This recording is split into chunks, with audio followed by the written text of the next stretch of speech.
കാരണം ഇബ്നു തൈമിയ്യ ഒരു ബിദ്അത്തുകാരനാണ്. ബിദ്അത്തുകാരനെ സംബന്ധിച്ച് എന്താണ് നിലപാട്?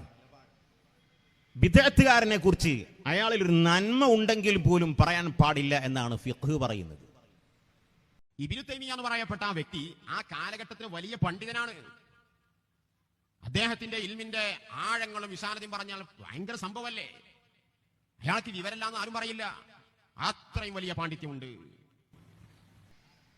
ഇബ്നു തൈമിയ്യ ഒരു ബിദ്അത്തുകാരനാണ്. ബിദ്അത്തുകാരനെ സംബന്ധിച്ച് എന്താണ് നിലപാട്? ബിദ്അത്തുകാരനെ കുറിച്ച് അയാളിൽ ഒരു നന്മ ഉണ്ടെങ്കിൽ പോലും പറയാൻ പാടില്ല എന്നാണ് ഫിഖ് പറയുന്നത്. അയാളൊരു പുത്തൻവാദി എന്നുള്ള ലിസ്റ്റിലല്ല, അയാളൊരു മുജറദൻ ഫഖീഹ്. ആ കാലഘട്ടത്തിൽ മുഹ്യിസുന്ന എന്ന പേര് പല ആൾക്കാർ നൽകിയ ആളാണ് അയാൾ. അന്ന് എത്ര ഗ്രന്ഥങ്ങളാണ് അയാൾ രചിച്ചിട്ടുള്ളത് നമ്മളിത് ശരിക്കും മനസ്സിലാക്കണം. അയാളെ ദർസിലുള്ള ശിഷ്യന്മാർ ആയിരക്കണക്കിന് ശിഷ്യന്മാരെയാക്കി. വലിയ വലിയ ദർസുകൾ, കുഴപ്പമൊന്നുമില്ല. ഇബ്നു തൈമിയ്യ ഒരു ബിദ്അത്തുകാരനാണ്. ബിദ്അത്തുകാരനെ സംബന്ധിച്ച് എന്താണ് നിലപാട്? ബിദ്അത്തുകാരനെ കുറിച്ച് അയാളിൽ ഒരു നന്മ ഉണ്ടെങ്കിൽ പോലും പറയാൻ പാടില്ല എന്നാണ് ഫിഖ് പറയുന്നത്.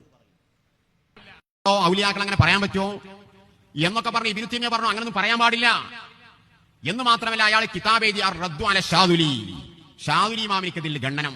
ആര്? അന്നത്തെ വലിയൊരു പണ്ഡിതൻ. അയാൾ വഹാബിയല്ല, കാരണം ഞാൻ പറഞ്ഞില്ല അന്ന് വഹാബിസം എന്നത് ഉണ്ടായിട്ടില്ല. ഇബ്നു തൈമിയ്യ ഒരു ബിദ്അത്തുകാരനാണ്. ബിദ്അത്തുകാരനെ സംബന്ധിച്ച് എന്താണ് നിലപാട്? ബിദ്അത്തുകാരനെ കുറിച്ച് അയാളിൽ ഒരു നന്മ ഉണ്ടെങ്കിൽ പോലും പറയാൻ പാടില്ല എന്നാണ് ഫിഖ് പറയുന്നത്. ഇബ്നു തൈമിയ്യ അക്കാലത്തെ പണ്ഡിതരിൽ ഏറ്റവും അറിവുള്ള പണ്ഡിതരായി. ഇബ്നു തൈമിയ്യ ഒരു ബിദ്അത്തുകാരനാണ്.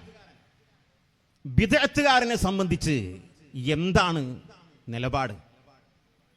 ബിദ്അത്തുകാരനെ കുറിച്ച് അയാളിൽ ഒരു നന്മ ഉണ്ടെങ്കിൽ പോലും പറയാൻ പാടില്ല എന്നാണ് ഫിഖ് പറയുന്നത്. സംശയമില്ല, അദ്ദേഹത്തിന്റെ രചനകൾ അതിന് സാക്ഷിയാണ്. ഒരുപാട് കഴിവുകൾ അദ്ദേഹത്തിനുണ്ടായിരുന്നു. അദ്ദേഹത്തിന്റെ ഇൽമുകളെ പുകഴ്ത്താതെ ആരും കഴിഞ്ഞുപോയിട്ടില്ല.